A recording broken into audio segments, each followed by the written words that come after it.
തൊട്ടടുത്തുള്ളൊരു dam കാണാൻ പോവുക. അവിടെ ചെറിയൊരു പാർക്കുണ്ട്. പിള്ളേർക്ക് കളിക്കാൻ ഭയങ്കര ഇഷ്ടമാണ് പാർക്കിലൊക്കെ. അവരെ ഓർത്തിട്ട് ഞങ്ങൾ പോവാണ്. കാണാം. എന്താണാവോ അപ്പുക്കുട്ടന് ഇത്ര സന്തോഷം. ചേച്ചിമാർ കളിക്കുന്നു, അവളും കളിക്കുന്നു. ചേട്ടായിയും ഞാനും അപ്പച്ചനും അമ്മയും മക്കളും എല്ലാം ഒരുങ്ങി ഇറങ്ങി. അപ്പച്ചൻ്റെ വണ്ടിയിലാട്ടോ ഞങ്ങൾ പോണത്. ഒരു ഓട്ടോക്കാരാട്ടോ. പിള്ളേരെല്ലാം വണ്ടിയിൽ കയറുന്നു, ചേട്ടനും കയറുന്നു. അമ്മ വാതിലൊക്കെ പൂട്ടി റെഡിയാക്കി വരികയാണ്. ഒരു ചെറിയ ട്രിപ്പാണെങ്കിലും എല്ലാവർക്കും നല്ല സന്തോഷം കേട്ടോ.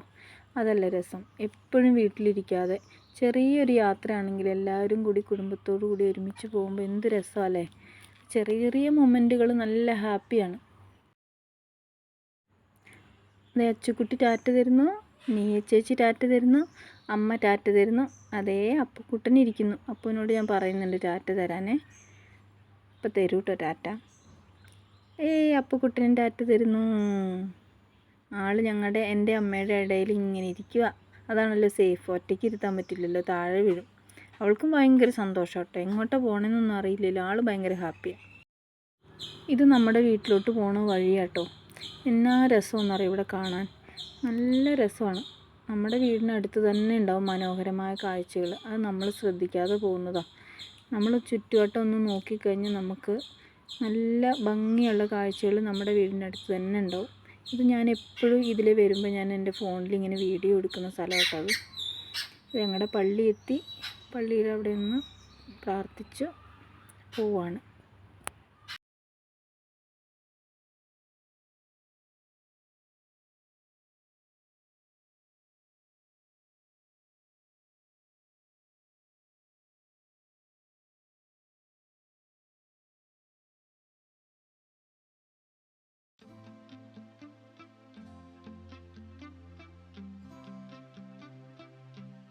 ചേട്ടനും അപ്പച്ചനും ഒക്കെ എന്തൊക്കെയോ സംസാരിച്ചുകൊണ്ടിരിക്കുക കേട്ടോ. ഭയങ്കര ചർച്ചയിലാണ്. ഞങ്ങളിതാ ബാക്കിൽ യാത്രയൊക്കെ ആസ്വദിച്ചിങ്ങനെ ഞങ്ങളിങ്ങനെ വണ്ടിയിലിരിക്കുക. തൊട്ടടുത്തുള്ള സ്ഥലത്തേക്കാണ് പോകുന്നതെങ്കിലും ഞങ്ങൾ നന്നായി എൻജോയ് ചെയ്തിട്ടാട്ടോ യാത്ര ചെയ്യാറുള്ളത്. ഇടക്കുറിശി ശിരുവാണിയിൽ നിന്ന് തിരിഞ്ഞ് നിരവ് പാലക്കയം വഴി കാഞ്ഞിരപ്പുഴയ്ക്ക് പോകാനാണ് ഞങ്ങൾ തീരുമാനിച്ചേക്കുന്നത്. അതിനൊരു കാരണമുണ്ട്, ഞാൻ പറയാം. ആ കാണുന്നതാണ് സെൻറ്റ് ജോൺസ് ഓർത്തഡോക്സ് വലിയ പള്ളി കരിമ്പ. പറ്റുമ്പോഴൊക്കെ മെഴുകുതിരി കത്തിച്ച് നേർച്ചയായിട്ട് പ്രാർത്ഥിക്കാറുണ്ട്. എനിക്ക് പണ്ട് പാമ്പിനെ ഭയങ്കര പേടിയായിരുന്നു, നല്ല പേടിയായിരുന്നു. എപ്പോഴും പാമ്പിനെ കാണുകയും ചെയ്യുമായിരുന്നു. അപ്പോൾ എൻ്റെ അപ്പച്ചൻ്റെ അമ്മാമ്മ ഇവിടെ നേർന്ന് എന്തോ നേർച്ച കൊടുക്കുകയൊക്കെ ചെയ്തു ചെറുപ്പത്തിൽ. അങ്ങനെ ചെയ്തിട്ടാണ് എൻ്റെ പാമ്പിൻ്റെ പേടി മാറിയത്. പിന്നെ അങ്ങനെ പേടിയൊന്നുമില്ല കേട്ടോ. എപ്പോഴും പാമ്പിനെ കാണും, ഭയങ്കര പേടി. അപ്പം ഞാൻ കരുതി ഞാൻ മാത്രമാണ് ഇത്രയും പാമ്പിനെ കാണുന്നതെന്നൊക്കെ വിചാരിക്കുമായിരുന്നു. അപ്പം ഇങ്ങനെ നേർച്ചയൊക്കെ നേർന്ന് പിന്നെ എൻ്റെ പേടി അങ്ങനെ മാറി.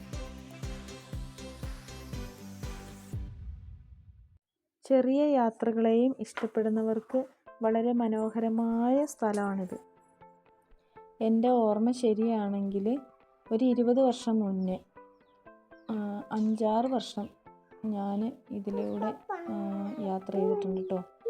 യാത്ര ചെയ്തിട്ടുണ്ടെന്ന് പറഞ്ഞാൽ അങ്ങനെയല്ല. ഞാൻ പാലക്കയത്താണ് പഠിച്ചത്. പിന്നെ മലയിലായിരുന്നു ഞങ്ങളുടെ വീട്. അപ്പം പള്ളി പോകേണ്ടത് വഴി ഇതായിരുന്നു. നമ്മൾ പള്ളിപ്പടിയും തിരിഞ്ഞപ്പോൾ കണ്ട RC പള്ളി, അതാണ് ഞങ്ങളുടെ പള്ളി. അവിടേക്ക് ഞങ്ങൾ വരണമായിരുന്നു എല്ലാ ഞായറാഴ്ചയും. 2ാം ക്ലാസ് മുതൽ 7ാം ക്ലാസ് വരെ കേട്ടോ അങ്ങനെ വന്നിരുന്നത്. നടന്നു വന്നതൊക്കെ എനിക്ക് ഓർമ്മയുണ്ട്, എത്ര ദൂരം നടന്നു വന്നിരുന്നു. പിന്നെ ചിലപ്പോൾ ബസ്സിന് പോകും, അല്ലെങ്കിൽ വണ്ടിയിലൊക്കെ ഞാൻ പോകുന്നത്. എനിക്ക് അത്രയ്ക്ക് ഓർമ്മ വരുന്നില്ല. നടന്നു പോയതൊക്കെ എനിക്ക് ഓർമ്മയുണ്ട്, വണ്ടിയിലും പോകുന്നതൊക്കെ ഓർമ്മയുണ്ട്. എങ്ങനെയൊക്കെയോ പള്ളിയിൽ വരുന്നു, തിരിച്ച് വീട്ടിലെത്തും. എന്തായാലും വീട്ടിലെത്തിയിരിക്കും. അപ്പോഴൊന്നും സത്യം പറഞ്ഞാൽ ഞാൻ ഇതിൻ്റെ സൗന്ദര്യം, ഈ പ്രകൃതിയുടെ സൗന്ദര്യം ഇതുപോലെ ആസ്വദിച്ചിട്ടില്ല കേട്ടോ. പിന്നെയും ഇതുപോലെ നമ്മൾ യാത്ര ചെയ്യുമ്പോഴാണ് പഴയ സ്ഥലത്തിന് ഇത്രയും മനോഹാരിത ഉണ്ടെന്ന് ഞാൻ മനസ്സിലാക്കുന്നത് തന്നെ. അന്നൊക്കെ എന്ന് പറഞ്ഞാൽ പള്ളിയിൽ പോകണം, എങ്ങനെയെങ്കിലും വീട്ടിലെത്തണം. മടുക്കുമല്ലോ, തീരെ ചെറുതല്ലേ, അപ്പം മടുക്കും. എങ്ങനെയെങ്കിലും വീട്ടിലെത്തണം. അപ്പം നമുക്ക് ചുറ്റുമുള്ളതൊന്നും നമ്മൾ ശ്രദ്ധിക്കുന്നേ ഇല്ല.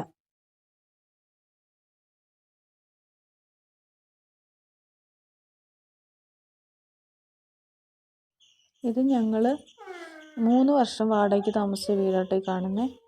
5ാം ക്ലാസ്, 6ാം ക്ലാസ്, 7ാം ക്ലാസ്. ആദ്യം മലയിലായിരുന്നു, പിന്നെ കുറച്ച് താഴോട്ട് വന്നു. ഇപ്പോൾ ഇവിടുന്ന് സ്കൂളിൽ പോകാൻ പിന്നെ എളുപ്പമായിരുന്നു പാലക്കയത്തോട്ട്. ഈ വഴിയൊക്കെ എപ്പോഴും നടന്നു പോകുമായിരുന്നു കേട്ടോ സ്കൂളിലേക്ക്. കാരണം ചെറുതാവുമ്പോൾ നമ്മൾ ബസ് സ്റ്റോപ്പിൽ വന്ന് നിന്നാലും കുറേ ദൂരമുണ്ട് വീട്ടിൽ നിന്ന് നടക്കാം ബസ് സ്റ്റോപ്പ് വരെ. അപ്പോൾ എപ്പോഴും ബസ്സും വണ്ടിയൊന്നും കിട്ടില്ല കേട്ടോ, പോയിട്ടുണ്ടാവും. പിന്നെ അപ്പച്ചൻ നേരെ വണ്ടി കൊണ്ട് പോകാൻ കാരണം ഞാൻ പഠിച്ച സ്കൂളിൻ്റെ അവിടെ ആ വഴിയൊന്ന് കാണിക്കാൻ വേണ്ടിയിട്ട് പോയതായിരുന്നു. അങ്ങനെ അത് കണ്ടു. ഇതാണ് പാലക്കയം പുഴ പാലം. പാലക്കയത്തുനിന്ന് കാഞ്ഞിരപ്പുഴ വഴിയിലേക്ക് തിരിഞ്ഞു കേട്ടോ. ഇവിടെ പകുതി എത്തിയപ്പോൾ തന്നെ ഡാമൊക്കെ കാണുന്നുണ്ട്. എന്ത് രസമാണ് കാണാൻ. അതിൻ്റെ ഞങ്ങളിവിടെ നിൽക്കുന്നതിൻ്റെ തൊട്ട് മേലായിട്ടൊരു വീടുണ്ട്. അവർക്കൊക്കെ എന്ത് രസമായിരിക്കും എപ്പോഴും ഇതിങ്ങനെ കാണാം. നല്ല തണുത്ത കാറ്റും. ഈ മല കണ്ടോ, എന്തൊരു വലിയ മലയാണ്, വാക്കോടൻ മലയാണത്.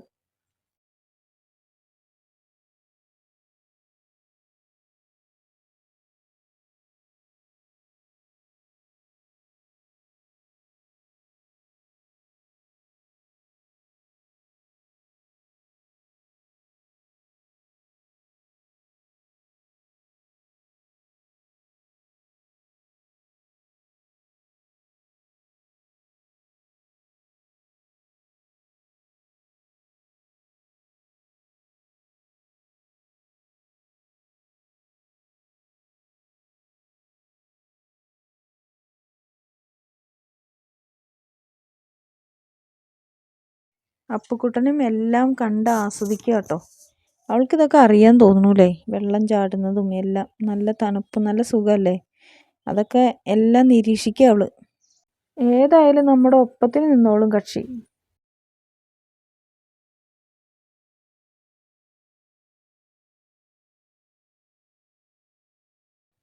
അടുത്തെത്തിയപ്പോൾ പിള്ളേർക്ക് എന്തൊരു സന്തോഷമാണെന്നോ, ആവേശം പറഞ്ഞറിയിക്കാൻ പറ്റില്ല. ഞാൻ ഇതിൻ്റെ ഇടയിൽ കുറേ വീഡിയോ എടുത്തായിരുന്നു കേട്ടോ, പക്ഷെ അത് മിസ്സായിപ്പോയി. അതെന്നറിയാം, അപ്പുക്കുട്ടൻ മടിയിലുള്ളതുകൊണ്ട് ഒന്നും നേരെ എടുക്കാൻ പറ്റിയില്ല, തല തിരിഞ്ഞു പോയി എല്ലാതും, അങ്ങോട്ടും ഇങ്ങോട്ടൊക്കെ ആയിപ്പോയി. പിന്നെ എന്താ ഉണ്ടായെന്ന് വെച്ചാൽ ഞങ്ങളവിടെ ചെന്ന് ആ ടിക്കറ്റൊക്കെ എടുക്കുന്നതിന് മുന്നേ തുടങ്ങി മഴ ചാറൽ. പിള്ളേർക്ക് ആകെ വിഷമമായി, ഭയങ്കര സങ്കടം വന്നു. 10-15-20 മിനിറ്റ് നേരം ഞങ്ങളവിടെ വെയിറ്റ് ചെയ്തിട്ടാണ് പിന്നെ ഒന്ന് പുറത്തോട്ട് ഇറങ്ങിയത്. അപ്പം മഴ വലിയ മഴ പെയ്തു, തോർന്നു, പിന്നെ ചെറുതായിട്ട് ചാറ്റൽ മഴ ഉണ്ടായിരുന്നു കേട്ടോ. എന്നാൽ ഞങ്ങളവിടെ അടുത്തുള്ളൊരു കൂടാരം പോലെ ഇതുണ്ടല്ലോ, അവിടെ പോയി ഇരുന്ന് കുറച്ച് നേരം അവിടെ പോയി ഇരുന്നിട്ട് പിന്നെ ഞങ്ങൾ പുറത്തിറങ്ങി ഡാമിലോട്ട് പോയി. ആദ്യം അവിടെ ഒരു ആനയുണ്ട്, ആനയുടെ ഫ്രണ്ടിൽ നിന്ന് ഫോട്ടോ എടുക്കലും കാര്യങ്ങളൊക്കെ.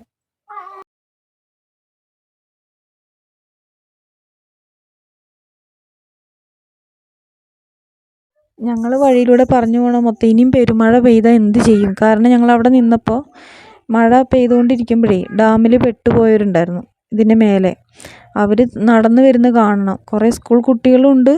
പിന്നെ ശനിയാഴ്ചയായിരുന്നു ഞങ്ങൾ പോയത്. അപ്പം ടൂറ് വന്ന പിള്ളേരുണ്ട്, വലിയവരുണ്ട്, ഒക്കെ മഴ നനഞ്ഞ്, പ്രതീക്ഷിക്കാത്ത മഴയില്ലേ, മഴ നനഞ്ഞ് പിണ്ടിയിട്ടാണ് ഇറങ്ങി വരുന്നത് കണ്ടത്. അപ്പം ഞങ്ങൾക്കൊരു പേടി, ഞങ്ങളിതിൻ്റെ മേലെ കയറി ഇനി മഴ പെയ്യുമോ എന്ന് പേടിച്ചിട്ടാട്ടോ. ശരിക്കൊന്നും ആസ്വദിക്കാനും പറ്റില്ല, മഴ പെയ്യുമോ എന്ന് പേടിച്ചിട്ട്. എന്നാലും ഞങ്ങളവിടെ നല്ല രസമാട്ടോ അതിൻ്റെ മേലെ കയറി നിന്നിട്ട്.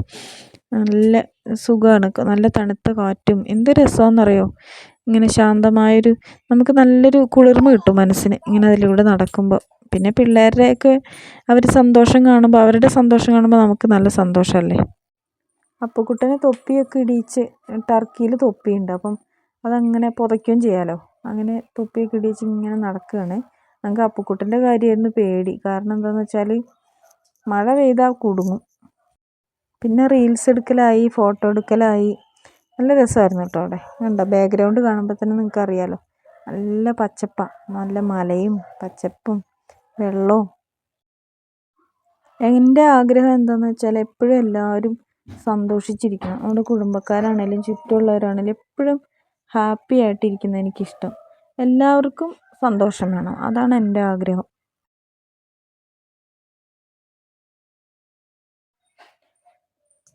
എപ്പോഴും എല്ലാവർക്കും പറ്റുന്ന കാര്യമല്ല അത്. കാരണം എന്താണെന്ന് വെച്ചാൽ ദുഃഖം ഉണ്ടാവുമല്ലോ. പക്ഷെ ഒരു കാര്യമുണ്ട്, ഒരു ദുഃഖം വന്നു കഴിഞ്ഞാൽ അത്ര നാളും ഉണ്ടായിരുന്ന സന്തോഷത്തിനേക്കാളും ദുഃഖത്തിന് മുന്നേ ഉണ്ടായിരുന്ന സന്തോഷത്തിനേക്കാൾ ഇരട്ടി സന്തോഷം കൊണ്ടായിരിക്കും ആ ദുഃഖം കഴിയുമ്പോൾ വരുന്നത് കേട്ടോ.